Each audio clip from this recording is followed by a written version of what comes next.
राधे राधे बच्चों।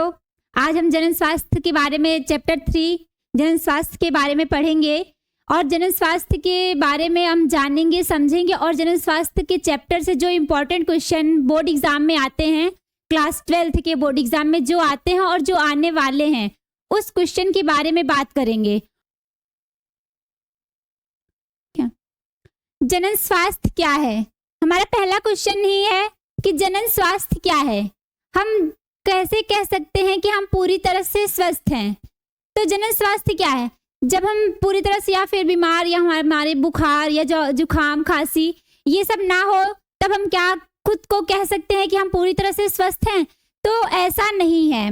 जनन स्वास्थ्य में मतलब जब हम खुद को तभी स्वस्थ कहेंगे जब हम शारीरिक, मानसिक, भौतिक और व्यवहारिक रूप से स्वस्थ रहेंगे, तब हम कह सकते हैं कि हम स्वस्थ हैं।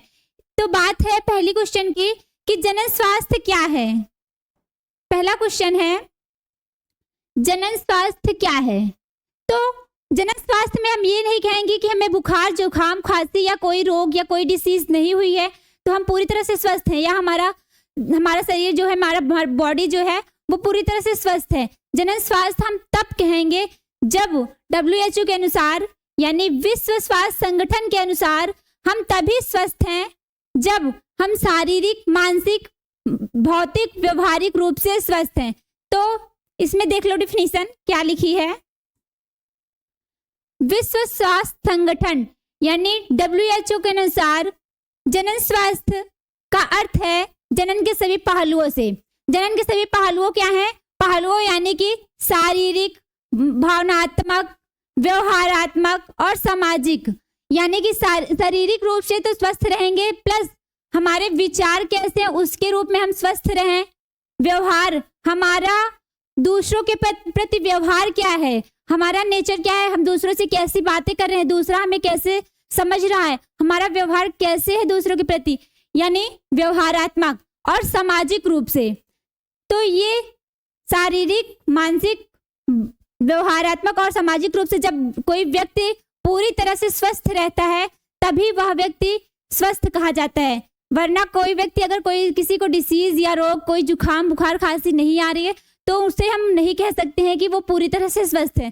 तो यही है अर्थ कि WHO बोला है कि जब तक हम शारीरिक, भावनात्मक, व्यवहारात्मक और सामाजिक रूप से कैसे? क्योंकि हमारे समाज में जब हम कभी घर से बाहर निकलते हैं तो समाज में हमारा व्यवहार कैसा है, सबके प्रति हमारा लगाव कैसा है, यही है कि सामाजिक रूप से।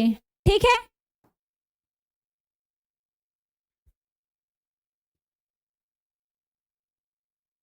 तो हम जनन स्वास्थ्य कब कहेंगे? हम अपने आप को स्वस्थ कब कहेंगे? जब हम शारीरिक, मानसिक, भौतिक और व्यवहारिक रूप से पूर्णतः स्वस्थ रहेंगे तभी हम कहेंगे कि हम पूरी तरह से स्वस्थ हैं।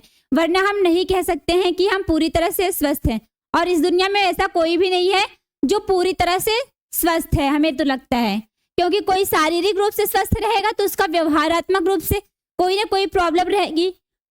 अगर व्यवहारात्मक रूप से स्वस्थ है तो उसके भावनात्मक, उसका भाव जो है वो कुछ ना कुछ प्रॉब्लम होगा, उसकी कुछ कमियां रहेगी। अगर ये दोनों सही हो गया तो समाज में उसकी कुछ ना कुछ बुराइयां जरूर चलती रहेगी। तो हम ऐसा तो नहीं लगता है कि कोई व्यक्ति पूरी तरह से स्वस्थ है। समझ में आया कि जनन स्वास्थ्य क्या है? जब तक हम शारीरिक, मानसिक, भौतिक और व्यवहारिक रूप से स्वस्थ नहीं रहेंगे तब तक हम खुद को नहीं कह सकते हैं कि हम स्वस्थ हैं। ठीक है। तो दूसरे क्वेश्चन की बात करते हैं आगे। IUD ये इंपॉर्टेंट क्वेश्चन है और हमेशा पूछा जाता है, तो इसको इंपॉर्टेंट भी कर लेना। वैसे भी सारे क्वेश्चन है तो ये मोस्ट में कर लेना, मोस्ट इंपॉर्टेंट है। ठीक है। यहाँ पे जितने क्वेश्चन है वो तो इंपॉर्टेंट है ही, लेकिन ये जो IUD और IUT का फुल फॉर्म है वो भी मोस्ट इंपॉर्टेंट है। ठीक है, हमेशा पूछा जाता है। तो IUD का फुल फॉर्म और IUT का फुल फॉर्म क्या है? इंट्रा यूटेराइन डिवाइसेस, या IUT का फुल फॉर्म क्या है? Intra uterine transfer. समझ में आया? इसमें तो कुछ समझाने लायक है नहीं, फुल फॉर्म है तो उसको तो याद करना पड़ेगा। ठीक है। आगे क्वेश्चन नेक्स्ट। MTP क्या है? इसे कब कानूनी मान्यता मिली? एमटीपी क्या है, इसे कब कानूनी मात्रा में या मान्यता मिली? तो एमटीपी एक प्रोसेस है। एमटीपी का फुल फॉर्म होता है मेडिकल टर्मिनेशन और ऑफ प्रेगनेंसी, यानी चिकित्सीय सगर्भता समापन। इसमें क्या होता है? चिकित्सीय सगर्भता समापन में होता है कि गर्भावस्था पूर्ण होने से पूर्व ही जो गर्भ में बच्चा है उसको बाहर यानी एबॉर्शन करवाना ही एमटीपी कहलाता है। समझ में आया? और इसमें ज्यादा कुछ नहीं पूछा है, सिर्फ पूछा है एमटीपी क्या है और इसको भारत सरकार ने कब मान्यता प्राप्त दी थी। ठीक है, तो एमटीपी है मेडिकल टर्मिनेशन ऑफ प्रेगनेंसी, इसका फुल फॉर्म है, यानी चिकित्सीय सगर्भता समापन। और भारत सरकार ने इसे सन 1917 ईस्वी में कानूनी मान्यता प्राप्त की थी। ठीक है, आगे क्वेश्चन बात करते हैं। इसमें कुछ समझाने लायक वैसे है नहीं, पूछा छोटा सा क्वेश्चन है, ओनली यही पूछा है कि एमटीपी क्या है। उसे डिटेल में पूछा था तो और भी बहुत कुछ समझाने लायक है, लेकिन ये 2 मार्क्स में या 3 मार्क्स में पूछेगा, तो इसमें ज्यादा कुछ नहीं लिखना है, सिर्फ एमटीपी का फुल फॉर्म लिखना है मेडिकल टर्मिनेशन ऑफ प्रेगनेंसी। और क्या पूछा है कि इसे कब कानूनी मान्यता मिली? तो 1917 ईस्वी में इसे भारत सरकार ने कानूनी मान्यता प्रदान की। समझ में आया? आगे चलते हैं। अब जिफ्ट प्रक्रिया क्या है? जिफ्ट दाता से अंडाणु लेकर किसी स्त्री की फैलोपियन नलिका में स्थानांतरित करने की प्रक्रिया को जिफ्ट कहते हैं। गैमेट इंट्राफैलोपियन ट्रांसफर, इसका फुल फॉर्म क्या है? Gamete intrafallopian transfer full form है। जिफ्ट का इंपॉर्टेंट है, जिफ्ट का फुल फॉर्म है gamete intrafallopian transfer. Gamete intrafallopian transfer क्यों कराया जाता है और कब होता है और कैसे होता है? तो गैमेट इंट्राफैलोपियन ट्रांसफर में क्या होता है? दाता से यानी कि पुरुष से उनके शुक्राणुओं को, उनके स्पर्म को निकालकर अंडाणुओं और माता जो स्त्री होती है, समझो पहले थोड़ा सा इसे समझ लो। ठीक है, ये नर है, ये मादा है। ठीक है, इसका नर में क्या होता है? स्पर्म होता है यानी शुक्राणु, नर में शुक्राणु होता है, और मादा में क्या होता है? एग होता है यानी अंडाणु। थोड़ा सा समझने वाला पॉइंट है तो समझ लेना। ठीक, नर में क्या होता है? शुक्राणु, मादा में क्या होता है? अंडाणु। समझ में आया? अब देने वाला क्या होता है? दाता, और लेने वाला क्या होता है? हमेशा ग्राही होता है। तो यहाँ पे क्या हुआ? नर अपना शुक्राणु, नरदाता, यहां लिख लो नरदाता और मादा दाता, दोनों अपने अपने शुक्राणु और अंडाणु को दिए, बाहर निकाले। तो यहां से स्पर्म और ओवम, ठीक, स्पर्म और ओवम को क्या किए? स्पर्म और ओवम को,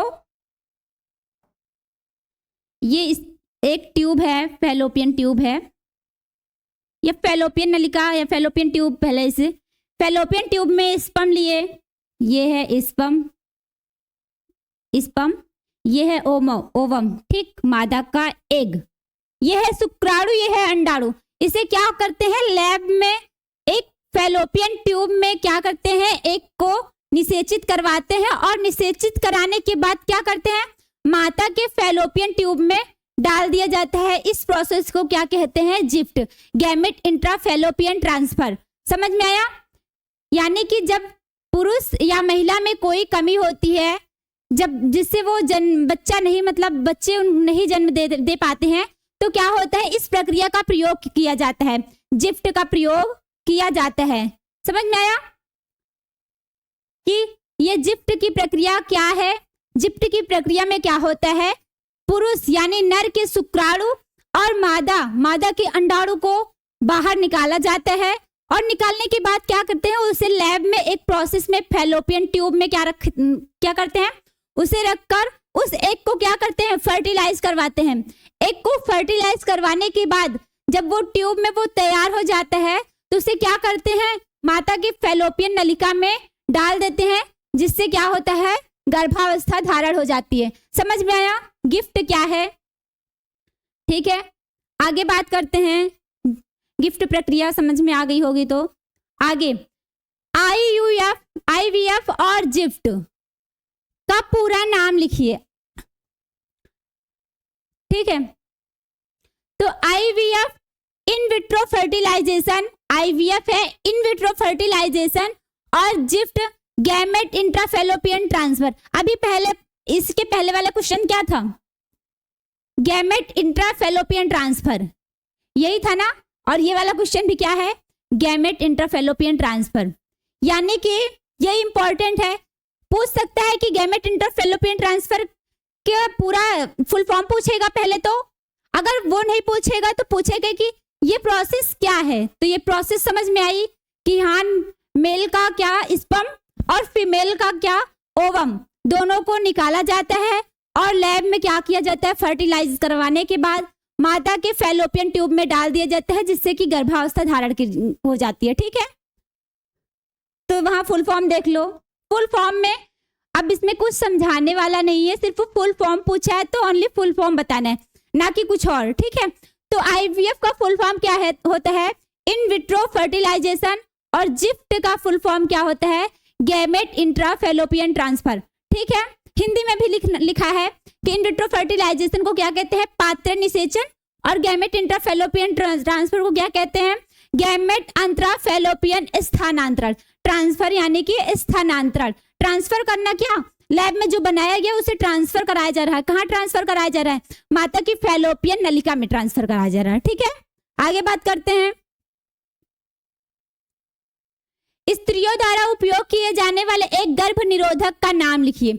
यानी कि स्त्रियां जो गर्भ निरोधक ना हो, गर्भावस्था धारण ना करे, उस प्रोसेस को, किसी एक प्रोसेस का नाम पूछा है तो ओनली नाम पूछा है तो माला डी। ठीक है, नाम पूछा है तो नाम माला डी। इसमें कुछ समझाने लग नहीं है, सिर्फ नाम पूछा है। क्वेश्चन में जितना क्वेश्चन पूछा है उतना ही आंसर दो, बढ़ा चढ़ा के नहीं। जो क्वेश्चन पूछा है उसका उतना ही आंसर दो। ठीक है, तो अब उसमें सिर्फ प्रोसेस प्रक्रिया पूछी है, उसको डिटेल में नहीं बताना है, सिर्फ पूछी है कि कौन सी विधि का प्रयोग किया जाता है। तो आगे बात करते हैं। क्वेश्चन, किसी एक यौन संचारित रोग का नाम लिखिए, इसकी रोकथाम एवं उपचार का संक्षिप्त में वर्णन कीजिए। देखो यहाँ पे बोला है कि संक्षिप्त में वर्णन करना। अब यहाँ पे रोग का नाम भी पूछा है और उसके बाद क्या पूछा है? उसको संक्षिप्त में वर्णन करने के लिए, यानी उसके उपचार, उसका रोकथाम क्या है उसको बताने के लिए। ठीक है, तो बात करते हैं यौन संचारित रोग। वे रोग जो जनन अंगों से फैलते हैं। ठीक है, यौन से फैलते हैं। तो कौन सा रोग है? रोग का नाम है जनन अंग में मत्स्य। ठीक, यानी कि क्या होता है? जनन अंगों में क्या होते हैं? छोटे छोटे से दाने निकल आते हैं, वही क्या है? यौन संचारित रोग है। ठीक, इसमें इसका उपचार और रोकथाम क्या है? इसका कोई एक निश्चित उपचार नहीं है। रोगी को एसाइक्लोवियर नामक दवा का प्रयोग से लाभ हो सकता है, बोला है कि इसका कोई विशेष उपचार नहीं है। ठीक, यौन संचारित रोग एड्स भी है। ठीक है, लेकिन यहाँ पे हम एक बता रहे हैं कि जनन अंगों में मत्स्य, एड्स भी यौन संचारित रोग है। ठीक है, तो उपचार क्या है? इसका कोई विशेष उपचार तो पहली बार तो है ही नहीं, लेकिन रोगी को एसाइक्लोवियर नामक दवा का प्रयोग से लाभ हो सकता है। इसके अलावा दर्द निवारक औषधियां भी लेनी होती है और एवं संभोग के प्रति संयम रखना चाहिए। ठीक है, इसका कोई विशेष उपचार उपलब्ध ही नहीं है। सिर्फ यही याद करो कि यौन संचारित रोग क्या होते हैं। नंबर 1, जनन अंगों में एक ही पूछा है, एक ही का उपचार और एक ही का रोकथाम बताया। तो यही जनन अंगों में मत्स्य, AIDS, AIDS, AIDS, acquired immunodeficiency syndrome, ये भी क्या है? ये भी यौन संचारित रोग है। ठीक है, यौन संचारित रोग, यौन संचारित रोग है ये भी। ठीक है, आगे बात करते हैं। अब बोला है कि परिवार नियोजन का क्या अर्थ है? परिवार नियोजन की विधियां लिखिए। कोई 5 विधियां पूछा है परिवार नियोजन, तो पहले समझते हैं कि परिवार नियोजन क्या है। देखो परिवार नियोजन ये है कि अगर हम परिवार नियोजन कैसे करेंगे, परिवार को नियोजित मतलब कि एक फैमिली में पहले तो एक पेरेंट्स, एक पिता रहना चाहिए, पिता और माता रहना चाहिए, और एक बेटा और उसकी एक बेटी। ठीक, इससे क्या होगा, परिवार नियोजन रहेगा। लेकिन वही दूसरी फैमिली है जहां पे क्या है, एक माता है, एक पिता है, उनकी क्या है, 2 लड़की हैं और 3 लड़के हैं। 2 लड़की है, 3 लड़के हैं।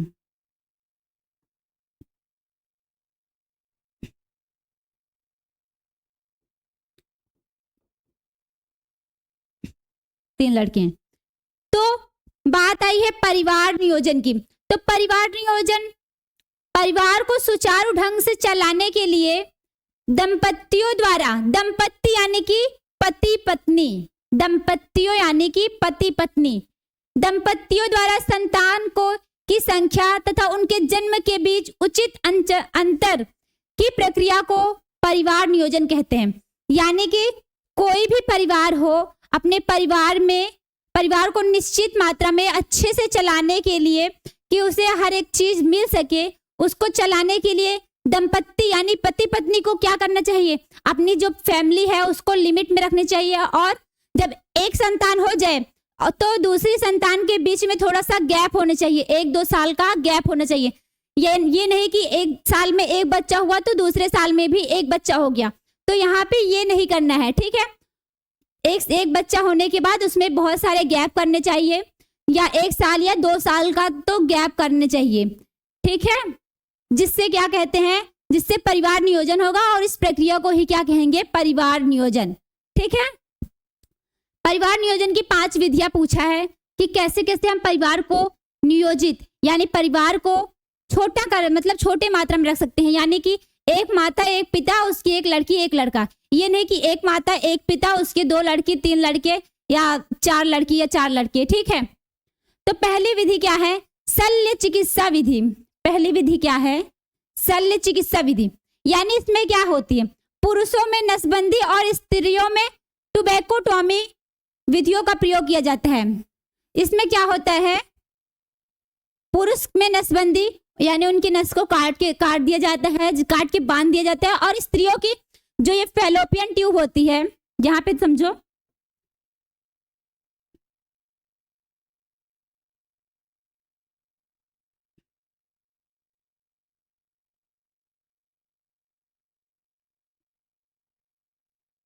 थोड़ा फैलोपियन ट्यूब का हम डायग्राम बना रहे हैं जिससे तुम लोगों को समझ में आए।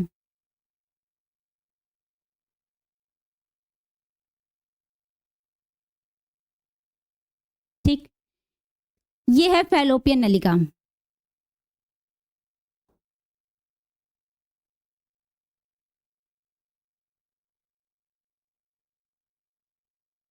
फैलोपियन ट्यूब यानी फैलोपियन नलिका।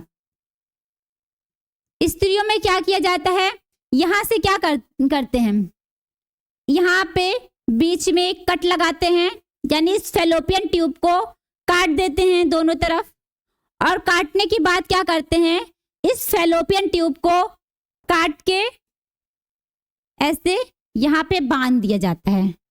जिससे क्या होगा, यहाँ पर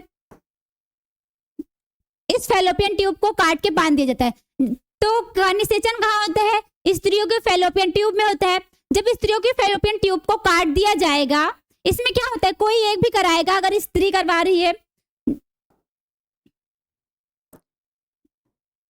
इसमें क्या होगा, अगर स्त्री फैलोपियन ट्यूब अपनी मतलब टुबैकोटॉमी करवाती है, टुबैकोटॉमी प्रोसेस करवाती है, तो उसमें क्या होता है, उसकी फैलोपियन ट्यूब को ऐसे काट के बांध दिया जाता है, जिससे कि जो शुक्राणु स्पर्म होते हैं वो आगे एग को फर्टिलाइज नहीं कर पाते हैं। ठीक है, इस प्रोसेस से क्या होगा, जब एग फर्टिलाइज ही नहीं होगा यानी निषेचित ही नहीं होगा, तो गर्भाशय में बच्चा पलेगा ही नहीं, यानी बच्चे का निर्माण ही नहीं होगा। ठीक है, पहली विधि तो ये हो गई। तो आगे दूसरी विधि की बात करते हैं, परिवार नियोजन की दूसरी विधि, विवाह के लिए लड़के तथा लड़कियों की उचित आयु होनी चाहिए। यानी विवाह के लिए पहले के जमाने में जो होते हैं, पहले के जमाने में छोटे बच्चों का ही विवाह कर दिया जाता है, लेकिन अगर परिवार को नियोजित, परिवार को अच्छे से चलाना है, परिवार को नियोजित मात्रा में रखना है, तो और भी बहुत सारी विधियां हैं, जैसे कि हम विवाह की आयु में वृद्धि कर दें।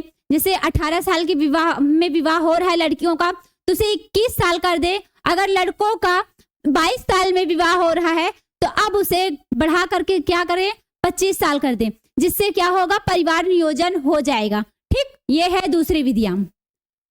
और तीसरी विधि की बात करते हैं, शिक्षा का प्रसार, यानी कि लोगों को यह ज्ञान दो, उनको यह बताओ, अगर उन्हें यह शिक्षा दोगे कि अगर ज्यादा परिवार होगा, ज्यादा फैमिली होगी, तो उन्हें क्या होगा, बहुत सारी प्रॉब्लमों को झेलना पड़ेगा। जैसे कि उन्हें शिक्षा, अच्छी सी एजुकेशन नहीं मिलेगी, अच्छा से एजुकेशन नहीं मिलेगी तो अच्छे पद पर जाएंगे नहीं, और वो जाएंगे नहीं, और उन्हें अच्छा खाना, अच्छा पीना, अच्छा पहनना, यानी कि यहाँ तक कि अगर वह कभी बीमार भी हो जाएंगे, अगर 3-4 बच्चे रहेंगे तो उसमें बीमार होने के बाद उनका इलाज भी नहीं करवाया जाएगा। उनको ये सब बताया जाए, शिक्षा देनी जाए।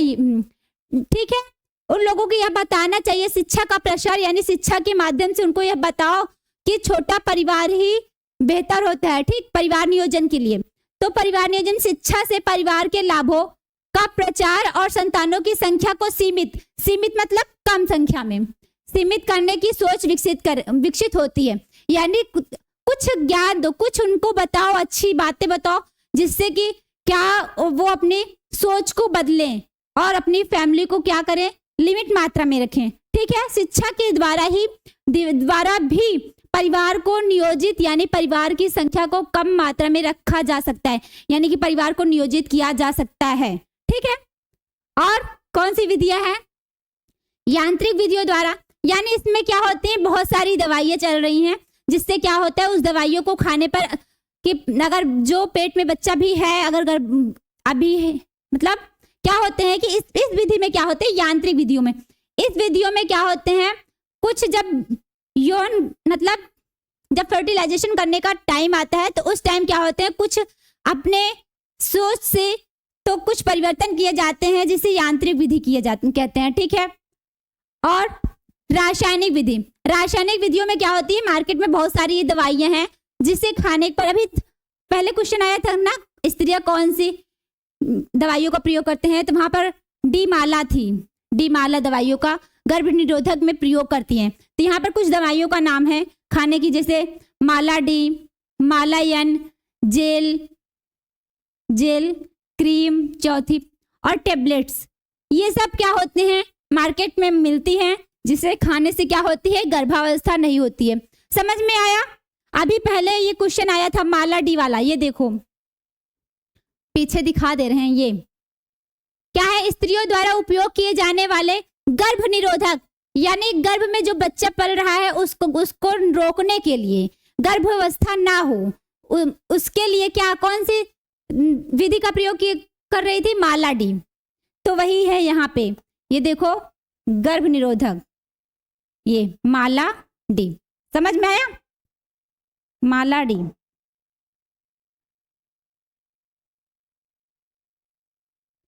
माला डी, ठीक है। बात करते हैं आगे, पात्र निषेचन यानी आईवीएफ। अभी आईवीएफ का फुल फॉर्म पढ़े हैं, in vitro fertilisation. In vitro fertilisation की प्रक्रिया कोई व्याख्या करिए। तो इसमें क्या है, इन विट्रो फर्टिलाइजेशन यानी बाध्यकरण।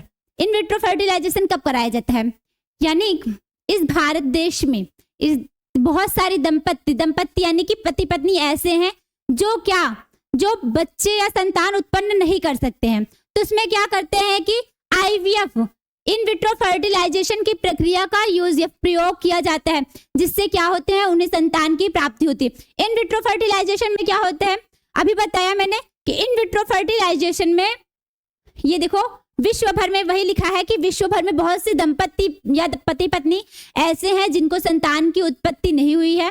तो संतान की उत्पत्ति नहीं होती है, लेकिन फिर भी वो क्या करते हैं कि संतान की चाह करते हैं, यानी उन्हें संतान चाहिए, तो वो क्या करते हैं, आईवीएफ जैसे प्रोसेस को अपनाते हैं। इन विट्रो फर्टिलाइजेशन यानी पात्र निषेचन। हिंदी में क्या कहते हैं, पात्र निषेचन की प्रक्रिया का प्रयोग करते हैं। समझ में आया? तो बात करते हैं इसकी। विश्व भर में मानव समाज में अनेकानेक जोड़े यानी पत्नी, ठीक है, पति पत्नी संतान उत्पन्न करने में असमर्थ होते हैं, यानी संतान उत्पन्न नहीं कर सकते हैं। कुछ उनमें कमियां रहती हैं, भौतिक, शारीरिक, यहाँ तक कि मानसिक, उनकी सोच भी कभी कभी डिपेंड होती है, जिससे क्या करते हैं वो संतान उत्पन्न नहीं कर सकते हैं, ठीक है। असमर्थ होते हैं या सक्षम नहीं होते हैं, या उनमें कुछ कमियां रहती है जिससे कि क्या करते हैं वो संतान उत्पन्न नहीं कर सकते हैं चाह के भी, ठीक है। तो भारतवर्ष में भी ऐसे जोड़ों की कमी नहीं है। इसे क्या कहते हैं, बद्धकरण, यानी ऐसी पति पत्नी या दंपति जो संतान उत्पन्न नहीं कर सकते हैं उसे क्या कहते हैं, बध्यता। समझ में आया? भारत में ऐसे या फिर कहीं भी ऐसे दंपति या पति पत्नी जो संतान की उत्पत्ति नहीं कर सकते हैं उसे बध्यता कहते हैं। यहाँ पे गांव में भी जिनकी मतलब जो माँ बच्चे को जन्म नहीं दी है उनको क्या कहते हैं, बाज। तो इसमें ऐसे है कि जो दंपति यानी पति पत्नी बच्चे या संतान की उत्पत्ति नहीं कर सकते हैं उसे क्या कहते हैं, बध्यता कहते हैं।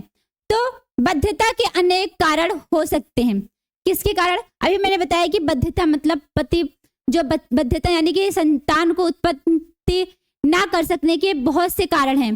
शारीरिक, पहले तो उनके शरीर में कुछ कमियां होंगी, कुछ मेल में होंगी या फिर कुछ फीमेल में होंगी, यानी कुछ नर में होंगी कमियां, जिससे कि एक क्या हो रहा है, फर्टिलाइज नहीं हो पा रहा है, या फिर मादे में कुछ कमियां होंगी, अंदर से इंटरनल कुछ कमियां होंगी जिससे कि उनमें एक बन नहीं रहा है। कुछ भी बहुत कमियां हैं, कुछ भी कारण हो सकता है, ठीक है। यहाँ तक कि शारीरिक उनके सोच पे भी निर्भर करता है कि उनकी संतान उत्पन्न, ठीक है। तो आगे बात करते हैं। इसके अनेक कारण हो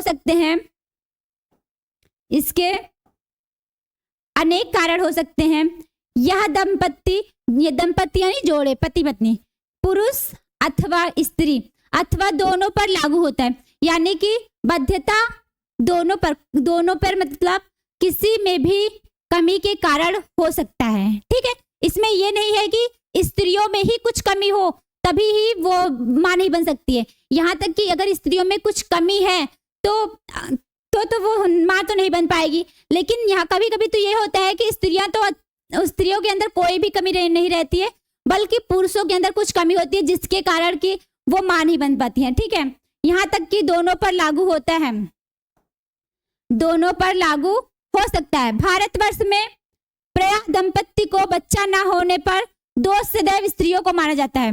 इस भारत देश में क्या होता है, अगर कोई भी स्त्री अगर बच्चे को जन्म नहीं दे पाती है या बच्चे को जन्म नहीं देती है या उसे बच्चा नहीं मिलता है, तो क्या कहते हैं कि इस भारतवर्ष में कहते हैं कि लड़की में ही कुछ कमी होगी, यानी स्त्रियों में ही कुछ कमी होगी जिससे क्या हो रहा है, उसे बच्चा नहीं हो रहा। लेकिन ऐसा नहीं है, स्त्रियों में ही कमी नहीं होती है, कभी कभी तो पुरुषों में भी बहुत से कमी होते हैं। कभी कभी क्या होते हैं कि पुरुषों में क्या होते हैं, स्पर्म मैच्योर ही नहीं होते हैं। तो स्पर्म मैच्योर नहीं होगा तो एक को फर्टिलाइज कौन करेगा, तो हो गई ना कि पुरुषों में कमी। तो यहाँ पर गलत कहा जाता है कि स्त्रियों में कमी के कारण क्या होता है, स्त्रियों में कमी के कारण क्या होता है कि बच्चे नहीं हो पाते हैं। ये भारत देश में कहते हैं, अन्य देशों में नहीं। भारत देश में ही ये परंपरा लागू की गई है कि स्त्रियों में कुछ कमी रहेगी जिससे वह बाज है, ठीक है, सिंपल समझो, जिससे वह बाज है। लेकिन प्रायः ऐसा नहीं होता है, कभी कभी तो स्त्रियां पूरी तरह से ठीक होती हैं और पुरुषों में कुछ कमी के कारण क्या होते हैं कि स्त्रियां मां नहीं बन पाती हैं, ठीक है, क्लियर है। तो ये पॉइंट याद करे रहना, ये दंपत्ति को बच्चा ना होने पर दोष सदैव स्त्रियों को माना जाता है, ये पॉइंट जरूर याद करना, ठीक है। ये माना जाता है, परंतु ऐसा नहीं होता है,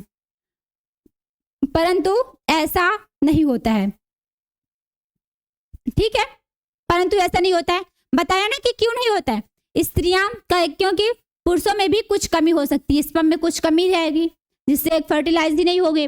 तो ये तो पुरुषों में कमी हो गई ना, स्त्रियों का तो एक मैच्योर है, यहाँ पे एक तो मैच्योर है लेकिन स्पर्म ही नहीं तैयार है, तो क्या एक फर्टिलाइज ही नहीं होगा, ठीक। तो आगे बात करते हैं, समझ में आया ये क्या है, पात्र निषेचन IVF आईवीएफ क्या है? In vitro fertilisation. ठीक है, आगे बात करते हैं। गर्भावस्था या एमटी, गर्भावस्था का चिकित्सीय सगर्भता समापन क्या है? एमटीपी, इसको हाफ में कहो एमटीपी, चिकित्सीय सगर्भता समापन, मेडिकल टर्मिनेशन ऑफ प्रेगनेंसी। अभी इसके पहले भी हम बात कर चुके हैं मेडिकल टर्मिनेशन ऑफ प्रेगनेंसी की। तो बोला है कि यह क्या है और यह क्यों आवश्यक है और यह किस प्रकार से संपन्न होता है। चिकित्सीय सगर्भता समापन क्या है? बताया ना मैंने कि चिकित्सीय सगर्भता समापन गर्भावस्था पूर्ण होने से पूर्व, यानी कि गर्भावस्था कितने महीनों तक होता है?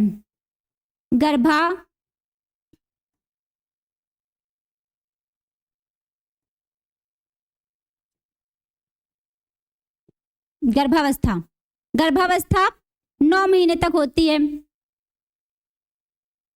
ठीक, समझ लो पहले गर्भावस्था। एमटीपी क्या है? एमटीपी पूछा, चिकित्सीय सगर्भता समापन, यही पूछा है, यानी गर्भावस्था का चिकित्सीय समापन, इसे एमटीपी कहते हैं। इसे क्या कहते हैं? MTP, medical termination of pregnancy. ठीक, तो ये क्या है? यानी गर्भावस्था पूर्ण होने से पूर्व, यानी 9 महीने पूर्ण होने से पहले ही बच्चे को बाहर निकालना या बच्चे को मार देना ही क्या कहलाता है? चिकित्सीय सगर्भता समापन कहलाता है। ठीक, गर्भावस्था पूर्ण होने से पूर्व ही गर्भ के समापन को प्रेरित करना चिकित्सीय सगर्भता समापन कहलाता है। समझ में आया? और यह क्यों आवश्यक है? देखो, और यह किस प्रकार से संपन्न होता है। तो पहली बार तो ये कराना नहीं चाहिए। ठीक है, देखो गर्भावस्था का चिकित्सीय सगर्भता समापन, यानी यहां देखो medical termination of pregnancy, MTP, medical termination of pregnancy. गर्भावस्था का चिकित्सीय सगर्भता समापन, बार बार 2 बार लिख उठा है, ये काट दो। चिकित्सीय सगर्भता समापन कभी कभी स्त्री की कुछ विशेष स्वास्थ्य संबंधित या चिकित्सा स्थितियों के कारण गर्भपात हो जाता है, किंतु जनसंख्या नियंत्रण एवं परिवार नियोजन सीमित रखने के उद्देश्य को प्रेरित गर्भ समापन या गर्भावस्था का चिकित्सीय समापन भी किया जाता है। गर्भावस्था का अधिकांशतः 3 महीने की आयु से पहले भ्रूण को विद्युत पंप द्वारा गर्भाशय से बाहर निकाल दिया जाता है। देखो गर्भावस्था में मतलब चिकित्सीय सगर्भता समापन में क्या होता है?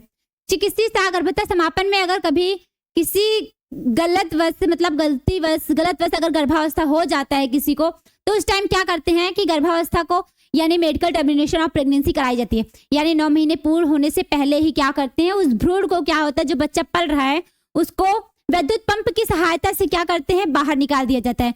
तो उस टाइम करवाया जाता है। या फिर चिकित्सीय सगर्भता समापन कब करवाया जाता है? या फिर जब माँ और बच्चे में दोनों में से किसी एक को प्रॉब्लम है, जैसे माँ, अगर बच्चे के होने से माँ की जान को खतरा है जैसे, तो उस टाइम क्या कराते हैं, मेडिकल टर्मिनेशन ऑफ प्रेगनेंसी कराते हैं, यानी कि चिकित्सीय सगर्भता समापन कराया जाता है।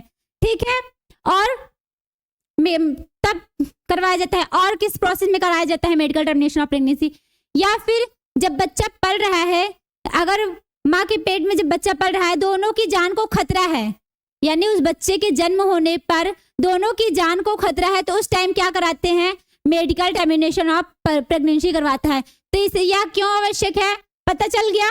भ्रूण या बच्चे माँ में कोई ना कोई कमी रहेगी, अगर माँ की जान को खतरा या भ्रूण की जान की खतरा, यानी बच्चे की जान को खतरा, या फिर दोनों को कुछ प्रॉब्लम हो सकती है उससे गर्भावस्था से, तब उस टाइम क्या कराते हैं, मेडिकल टर्मिनेशन ऑफ प्रेगनेंसी करवाई जाती है। ठीक है, और यह pregnancy medical termination of pregnancy कितने महीनों में की जाती है? ओनली 3 महीनों में, यानी 3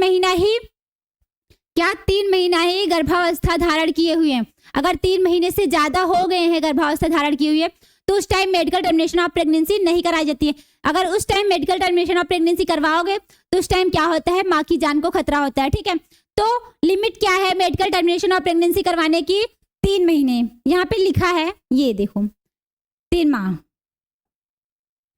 3 महीने की आयु से पहले ही भ्रूण को क्या करते हैं, वैद्युत पंप की सहायता से बाहर निकाल दिया जाता है। समझ में आया?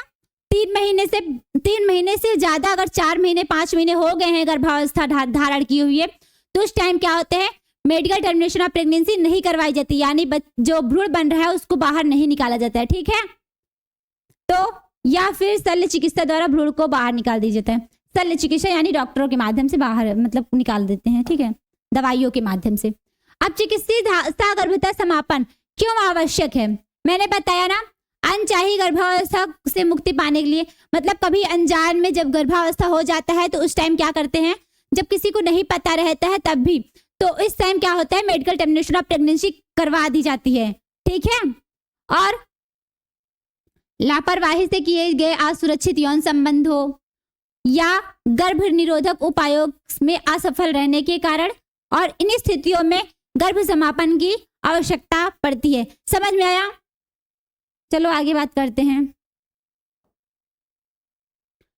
अब सावधानियां या जोखिम। कुछ विशेष परिस्थितियां अत्यंत जोखिमपूर्ण होती हैं। कभी कभी, अभी बताया ना, कभी कभी माता या भ्रूण या दोनों के लिए हानिकारक सिद्ध होते हैं। यानी उस बच्चे के जन्म लेने पर माता या भ्रूण में से किसी एक को खतरा रहता है, तब मेडिकल टर्मिनेशन ऑफ प्रेगनेंसी करवाया जाता है। या फिर किसी एक को, या फिर कभी दोनों को, उसके पलने से दोनों की ही जान को खतरा रहता है, तो उस टाइम क्या कराया जाता है, मेडिकल टर्मिनेशन ऑफ प्रेगनेंसी कराई जाती है, ठीक है। परिवार नियोजन या गर्भ समापन आदि सभी प्रक्रियाओं विशेषज्ञ डॉक्टर द्वारा कराई जाती है। यानी ये सब डॉक्टर, जो विशेषज्ञ जानकार डॉक्टर होते हैं, अगर वो कहते हैं तभी करवाई जाती है। अगर तुम ऐसे ही किसी के पास जब करवाने जाओगे MTP medical termination of pregnancy, तो वो नहीं करेंगे जब तक कि कोई जानकार, कोई विशेषज्ञ, कोई अच्छा डॉक्टर, बड़ा डॉक्टर तुमको नहीं बोलेगा, कोई वो अपनी साइन करके तुमको नहीं देगा, तब तक क्या होगा, मेडिकल टर्मिनेशन ऑफ प्रेगनेंसी नहीं कराई जाती है, ठीक। इसमें क्या होता है, हमेशा डॉक्टरों की सलाह ली जाती है। डॉक्टर कहेंगे तभी मेडिकल टर्मिनेशन ऑफ प्रेगनेंसी होगी, अन्यथा नहीं होगी, ठीक है। चलो आगे बात करते हैं। टेस्ट ट्यूब बेबी कार्यक्रम एक टिप्पणी लिखिए। ये देखो सन 2024 के सेट में आया है, ठीक है। टेस्ट ट्यूब बेबी बात किसकी की है?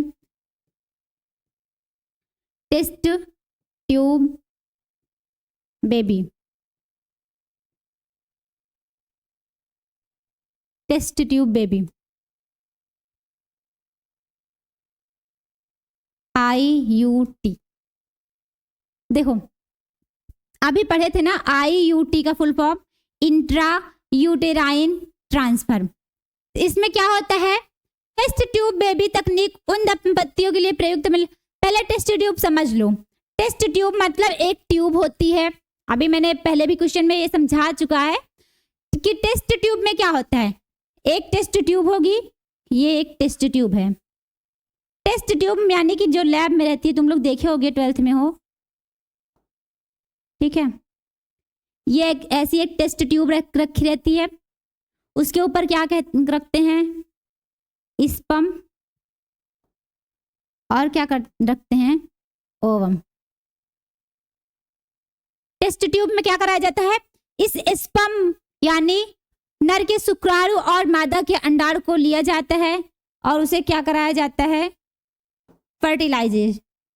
इसको क्या कराया जाता है, निषेचित। ये प्रक्रिया कहाँ हो रही है, लैब में हो रही है। निषेचित करवाएंगे तो क्या होगा, युग्मनज का निर्माण होगा। अब इस युग्मनज को क्या करते हैं, माता की फैलोपियन ट्यूब में डाल देते हैं, तो उसी को क्या कहते हैं, टेस्ट ट्यूब बेबी। इस ट्यूब को इसलिए कहते हैं टेस्ट ट्यूब बेबी, क्योंकि बेबी क्यों कहा गया, क्योंकि इसमें स्पर्म यानी शुक्राणु और अंडाणु आपस में मिल रहे हैं और युग्मनज का निर्माण कर रहे हैं, और युग्मनज आगे चल के क्या किसका निर्माण करेगा, भ्रूण यानी बच्चे का निर्माण करेगा।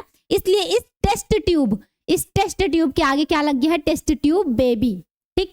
ये टेस्ट ट्यूब क्या करती है, एक बेबी को जन्म देती है। यानी यहाँ पर क्या हो रहे हैं, ओवम और स्पर्म क्या हो रहे हैं, आपस में फर्टिलाइज हो रहे हैं लैब में, ठीक। आपस में लैब में फर्टिलाइज हो रहे हैं, जिससे क्या करते हैं, माता के गर्भाशय में डाल दिया जाता है, तो क्या होता है कि बच्चे का निर्माण होने लगता है, ठीक है। इसे टेस्ट ट्यूब बेबी क्यों कहा गया, पता चल गया, तो पढ़ लो इसे। टेस्ट ट्यूब बेबी तकनीक उन दंपतियों के लिए प्रयुक्त में लाई जाती है जिनमें तो पुरुष वीर्य शुक्राणुओं की संख्या कम पाई जाती है। स्त्री में गर्भ नहीं ठहरता। इस तकनीक में प्रयोगशाला में, अभी बताए ना, प्रयोगशाला यानी लैब में, इस तकनीक में प्रयोगशाला में पत्नी दाता देने वाला क्या होता है? पत्नी दाता। दाता यानी पत्नी अपने एग को दे रही है, ठीक। पत्नी दाता अंडाणु, पति दाता शुक्राणु यानी स्पर्म, ठीक, निषेचित कराया जाता है। यानी प्रयोगशाला में क्या हो रहे हैं? पत्नी के अंडे और पति जो नर है उसका क्या ले रहे हैं? स्पर्म यानी शुक्राणु को निषेचित कराया जाता है, यानी फर्टिलाइजेशन यहाँ पे निषेचित कराया जाता है। इसके पश्चात बने 8 कोष की युग्मनज निषेचित होगा क्या? तो किसका निर्माण होगा? युग्मनज का निर्माण होगा। युग्मनज को क्या करते हैं? फैलोपियन नलिका में डाल दिया जाता है। इस प्रक्रिया को क्या कहते हैं? IUT, इंट्रा यूटेराइन ट्रांसफर कहते हैं। समझ में आया? एक बार फिर से समझ लो, इंट्रा यूटेराइन ट्रांसफर क्या होते हैं। देखो इसमें क्या होता है, मादा होती है, ये नर होता है। ये तो पता है ना कि मादा में ओवम होता है, एग होता है, अंडा होता है, और नर में क्या होते हैं? स्पर्म, शुक्राणु। अब ये अंडा दे रही है तो इसे क्या कहते हैं? दाता। स्पर्म दे रहा है तो ये भी दाता। देने वाला क्या होता है? हमेशा दाता। ये दोनों अपने, ये लिख लो, अंडाणु, ये क्या होते हैं? शुक्राणु। देने वाले हमेशा क्या होते हैं? दाता। तो ये दोनों अपने एग और स्पर्म को दिए। उसके बाद क्या हुआ? लैब में एक टेस्ट ट्यूब थी, उसमें क्या हुआ? स्पर्म को रखे और एग को। यहाँ पे क्या कराया गया? निषेचन यानी फर्टिलाइजेशन। निषेचन कराने के बाद किसका निर्माण होता? निषेचन कराने के बाद युग्मनज का निर्माण होता है। यहाँ पर हो रहा है निषेचन, यानी स्पर्म और ओवम मिल रहे हैं आपस में, तो क्या हो रहा है? निषेचन हो रहा है। निषेचन होने के बाद किसका निर्माण होता है? युग्मनज। यानी कि निषेचन होगा तो ये ऐसे मिलेंगे और ये निषेचन अपनी कोशिकाओं में संख्या में वृद्धि करेंगी। और क्या लिखा है? 8 कोश की युग्मनज। अगर ये 8 होगा कोश की युग्मनज का निर्माण हो जाएगा। निर्माण होने के बाद क्या करते हैं? इसको स्त्रियों के फैलोपियन ट्यूब यानी फैलोपियन नलिका में डाल दिया जाता है, जिससे क्या होता है? जिसे क्या कहते हैं कि टेस्ट ट्यूब बेबी यानी कि इंट्रा यूटेराइन ट्रांसफर कहते हैं। ठीक है, चलो अब आगे बात करते हैं। नेक्स्ट क्वेश्चन, जनसंख्या विस्फोट एवं इस पर नियंत्रण पर निबंध लिखिए। अब जनसंख्या विस्फोट और इस पर नियंत्रण की क्या लिखना है? निबंध लिखना है। निबंध में कुछ रट के नहीं जाया जाता है। पहली बार तो निबंध बोला है कि तुम जनसंख्या की नियंत्रण, यानी जनसंख्या जो इतनी ज्यादा बढ़ रही है, इस भारत देश की जनसंख्या जो इतनी ज्यादा बढ़ रही है, उस पर क्या तुम्हारे विचार हैं? तुम अपने विचारों को व्यक्त करना है बस। ठीक है, तुम उसके बारे में क्या क्या सोच सकते हो, या जनसंख्या कितनी तेज से बढ़ रही है, कितनी धीमे से बढ़ रही है, एक दिन में या एक महीने में या साल में, सिर्फ इसी के बारे में बताना है। तो समझो इसमें क्या है? जनसंख्या विस्फोट। जनसंख्या का नियंत्रण किसी भी देश की समस्याओं की वृद्धि का कारण है। यानी कि अगर कोई भी देश अगर ज्यादा जनसंख्या कर रहा है, यानी उसकी जनसंख्या में वृद्धि हो रही है, तो वो देश क्या होगा? कम विकसित होगा। ये जान लेना। अगर कोई भी देश जिसकी जनसंख्या ज्यादा है, तो वो देश क्या होगा? हमेशा उस देश की जो वृद्धि हो रही है, वो देश जितनी ज्यादा आगे बढ़ रहा है, वो उतना ज्यादा आगे नहीं बढ़ पाएगा। क्योंकि क्या होगा? जनसंख्या बढ़ेगी तो उस देश में क्या होगा? खाने पीने की समस्या होगी। जहां एक रोटी में 1 लोग खा रहे थे, वहां एक रोटी में अगर 4 लोग हो गई तो आधी से आधी भी आएगी। ठीक है, अगर एक रोटी को 1 लोग खा रहे हैं और अगर 4 लोग हो गए तो इसी के बीच में 4 टुकड़े करने पड़ेंगे। तो क्या होगा? जनसंख्या वृद्धि किसी भी देश पर दुष्प्रभाव डालती है, पहली बार तो। ठीक है, हमारे देश की जनसंख्या बहुत तेजी से बढ़ रही है, ये तो सब लोग जानते हो। देश की जनसंख्या का घनत्व 1:6.5 है। इस वृद्धि का प्रमुख कारण है जन्म दर का बढ़ना। जन्म दर क्या है समझो? इस का प्रमुख कारण जन्म दर। जन्म दर यानी कि जन्म दर, प्रतिदिन जितने व्यक्ति जन्म ले रहे हैं, यानी जितने बच्चे जन्म लेते हैं प्रतिदिन जितने बच्चे जन्म लेते हैं उससे बहुत कम लोग क्या होते हैं, मरते हैं। तो यानी कि जनसंख्या में जन्म तो बहुत लोग ले रहे हैं, लेकिन क्या हो रहे हैं, मृत्यु बहुत कम लोगों की हो रही है। तो इसमें क्या हो रही है, जनसंख्या वृद्धि का प्रमुख कारण क्या है, जन्म दर में वृद्धि। यानी बहुत सारे बच्चों का एक दिन में, एक मिनट में, या एक सेकंड या एक घंटा में बहुत सारे बच्चों का जन्म लेना, मेन तो यही कारण है जनसंख्या की वृद्धि का। ठीक है, भारत में जनसंख्या वृद्धि दर प्रतिवर्ष लगभग 2.08% है, जबकि विश्व में यह अनुपात 1:33 है। ठीक है, भारत की इतनी है, ओनली भारत की, और उसके बाद बाकी जो देश हैं, बाकी जो विश्व है उसमें 1:33 है। ठीक है, आगे बात करते हैं। और भी इतनी बड़ी समस्या से सीमित जनसंसाधन, बढ़ती समस्याएं, आर्थिक, सामाजिक तथा विकास संबंधित बाधाएं। देखो, सीमित संसाधन, अगर जनसंख्या ज्यादा रहेगी और साधन कम मात्रा में रहेंगी तो अगर हमको कहीं जाना रहेगा तो हमको साधन भी नहीं मिलेंगे। ठीक है, क्योंकि जनसंख्या ज्यादा रही है और हमारे देश में क्या है, हमारे भारत देश में साधन कम है, जनसंख्या ज्यादा है, तो प्रॉब्लम तो होगी ही। तो आगे क्या है, बढ़ती समस्या, और ये समस्याएं भी बहुत, बाधाएं बहुत प्रॉब्लम में भी आएंगी। और तीसरा क्या है, आर्थिक सामाजिक विकास से संबंधित बाधाएं, यानी आर्थिक रूप से और सामाजिक रूप से उनका विकास भी बहुत कम होगा, उनमें भी बहुत सी समस्याएं या बहुत सी बाधाएं आएंगी। ठीक है, बेरोजगारी होगी, जितने ज्यादा लोग रहेंगे, अगर काम दो करना है, एक काम कुछ और है, मतलब दो काम करना है, दो काम फिक्स है। जैसे क्या है, पढ़ना, मतलब पढ़ना तो कोई काम नहीं है। जैसे मान लो कि एक लोगों को पानी लाना है, एक लोगों को दूध लेके जाना है। ठीक, एक लोगों को पानी लाना है, एक लोगों को दूध लेके जाना है, लेकिन करने वाले कितने हैं, 4। अब एक लोग को पानी लेके जाना है, काम तो 2 ही है, एक लोग को पानी लेके जाना है, एक लोग को दूध लेके जाना है। तो इसमें क्या है, काम तो 2 है लेकिन करने वाले क्या है, 4 है। तो उसमें क्या होती है, बेरोजगारी आएगी ना, यानी कि 2 लोग बेरोजगार ऐसे बैठे रहेंगे तो काम तो 2 ही लोगों को मिलेगा। तो उस टाइम क्या होगी, बेरोजगारी की संख्या भी बढ़ेगी। अगर इसमें 2 काम होता, एक ही लोग होता, तो उसको क्या बढ़िया रहता, एक काम करके आता, पानी लाता पहले, फिर उसके बाद दूध लेके जाता। तो इसमें क्या होगा, उसमें बेरोजगारी ना आती। लेकिन काम 2 है और करने वाले 4 हैं, तो उस टाइम क्या होती, बेरोजगारी। ठीक है, निर्धन्यता मतलब कि अगर किसी भी फैमिली, परिवार या घर या किसी भी देश में, देश तो अभी कम रिलेट करो, अभी अपनी फैमिली को रिलेट करो। मतलब अपनी फैमिली में ही देखो कि अगर जिसके घर में 2 बच्चे हैं या 4 बच्चे हैं, जिसके घर में 2 बच्चे या 4 बच्चे हैं, तो जहाँ पे 2 बच्चे हैं वहां पे अगर कोई भी चीज आएगी, यानी कि 2 बिस्किट आया, तो क्या हुआ, 2 बिस्किट आया तो एक दोनों को मिल गए।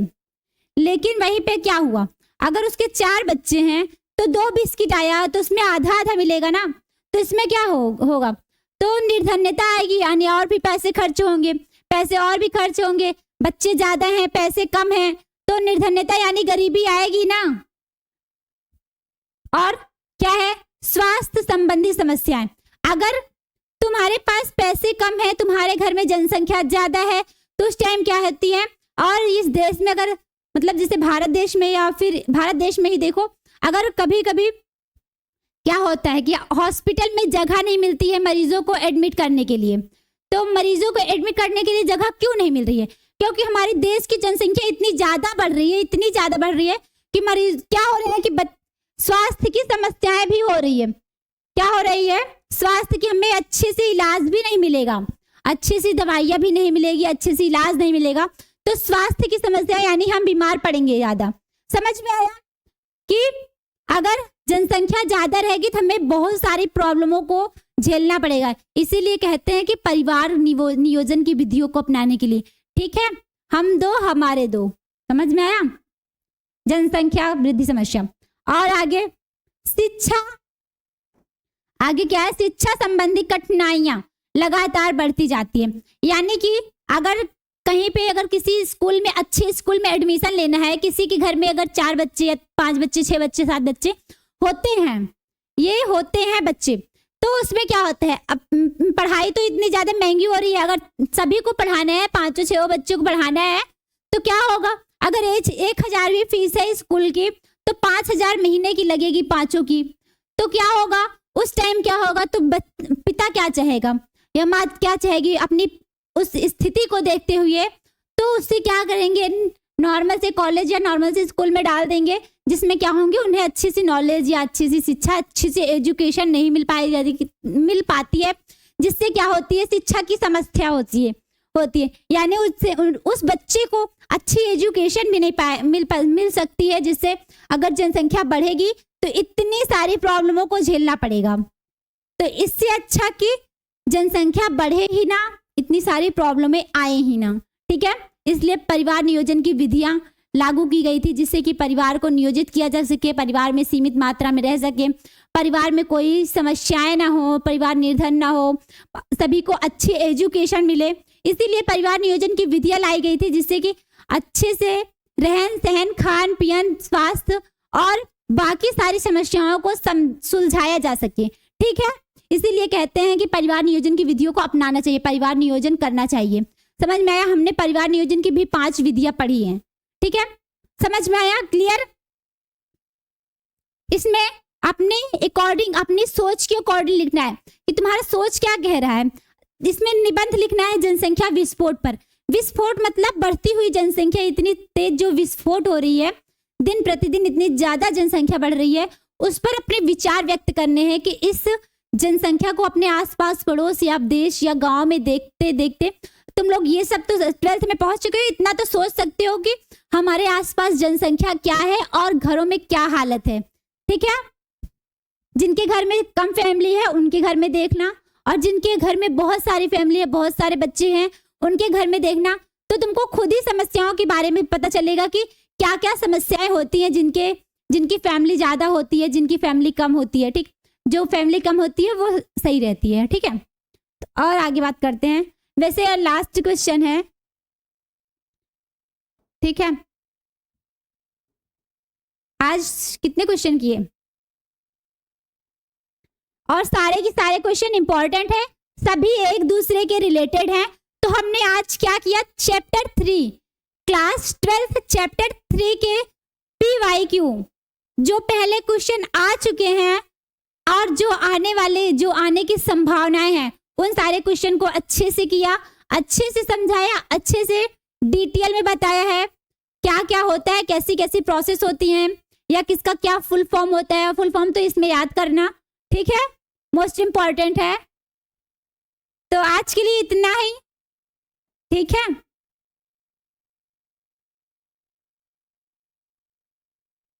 ग्यारह 13 क्वेश्चन, तो आज 13 क्वेश्चन किए हैं। 13 मोस्ट इंपॉर्टेंट क्वेश्चन थे, जो पहले क्वेश्चन आए थे और जो आने वाले हैं, और जो सन 2024 में भी आए हैं, ठीक है, और जो सन 2025 में आए हैं उनकी भी बात कर चुके हैं हम, और जो सन 2026 में आने की जिनकी संभावनाएं बहुत अधिक है उनकी भी बात किए हैं। तो आई होप तुम लोगों को लेक्चर बहुत अच्छा, बहुत पसंद आया होगा और बहुत अच्छे से समझ में आया होगा। तो आज के लिए इतना ही, मिलते हैं नेक्स्ट क्लास में इसी जोश और इसी उमंग के साथ। लेक्चर अच्छा लगे, पसंद आए तो लाइक शेयर सब्सक्राइब जरूर करना। Thank you.